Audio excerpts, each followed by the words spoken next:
Today I want to talk about Project 2025 and what it really means for veterans. Now lately, a lot of veterans have been worried about losing their disability compensation, education benefits. There's a lot of fear spreading in the veteran community, so let's take a step back and break this all down. But first, I'm McKeown and welcome to the Veteran Advantage channel. I'm a proud U.S. Marine Corps veteran and had the honor of serving from 2008 to 2012 out of Camp Pendleton, California. Now whether or not you're still on active duty, getting ready to transition into civilian life, or just curious about the benefits available after serving in the military, this channel's got you covered. So go ahead and hit that like button and subscribe for more future content.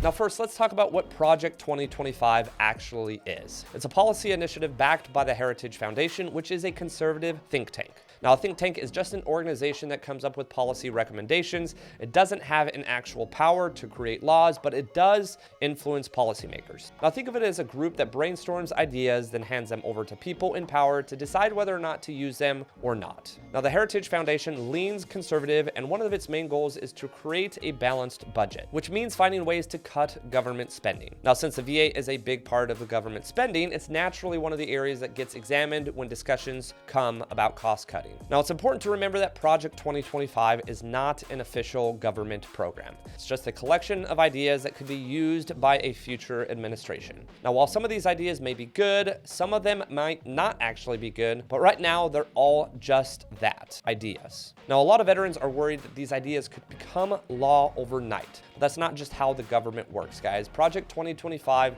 again, is not law. For any of these recommendations to become actual policy, they would have to go through a long, tedious process. Now, first, the administration would have to propose a formal rule change. Then there's a public comment period where organizations, advocacy groups, and even individuals can weigh in. Now, after that, the government reviews all of the feedback and decides whether or not to move forward or not. And if they do, they publish the final rule in the Federal Register. And even then, there's a waiting period before it actually takes effect. This process can take years. Nothing in the government, as we all know, especially if you've served, happens quickly. So even in a worst case scenario where certain recommendations from Project 2025 were turned into actual policies, it will still take at least 5 or 6 years before any of the major changes were to come into effect. I also want to take a minute to talk about something that veterans should be familiar with, and that's the rumor mill. Now, how many times did you hear about some new policy that was about to change everything, maybe a new training program, a deployment, or even a base closure, only for it to never happen? I'd say about 90% of those rumors never actually come true. And that's kind of what's happening right now with Project 2025. There's a lot of speculation and a lot of worst case scenarios being thrown around, but the reality is that we just don't know what will actually happen. And even if something were to change, veterans would have plenty of warning before anything took effect. Now, it's understandable why there is a worry, though. There's a bit of a historical precedent for this. Back in 2017, there were some budget proposals that aimed to change how VA disability benefits were awarded. One idea was to narrow eligibility by excluding certain conditions that weren't directly related to military service. Another idea was to eliminate concurrent receipt, meaning some veterans might not be able to receive both retirement pay and disability compensation at the same time. But here's the thing, guys, none of those proposals ever became law.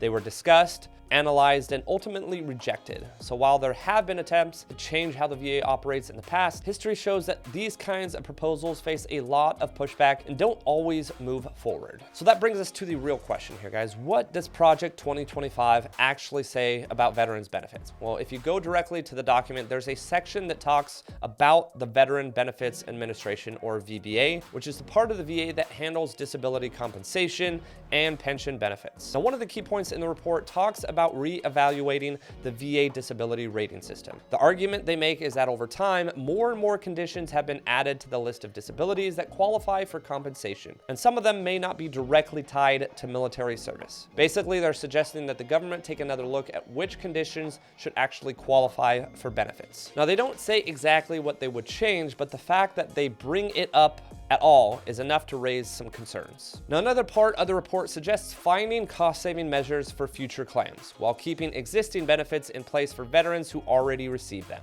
This is a common strategy in government. It's much easier to change the rules for new applicants than it is to be able to go take benefits away from people who have already received them. That means if any changes did happen, they would likely impact future veterans more than those who are already in the system. Now, beyond these points, most of the Project 2025 VA recommendations focus on things like leadership changes, technology upgrades, and hiring process. A lot of it is just standard government restructuring, and most of it wouldn't directly impact you as a veteran. But the problem here is because there are a few sections about disability rating and cost-saving measures, it's obviously understandable why some veterans are concerned. So the big question here is, should you be really worried? I'm gonna be honest with you guys right now, no. Project 2025 is not law, and it would take years for any of these recommendations to become actual policy. On top of all that, making drastic cuts to veteran benefits would be political suicide for most lawmakers. If there's one thing that both Republicans and Democrats agree on, it's that veterans deserve support. That's why it's so unlikely that any major negative changes would actually wind up happening. Now, the best thing that you can do as a veteran right now is to not panic.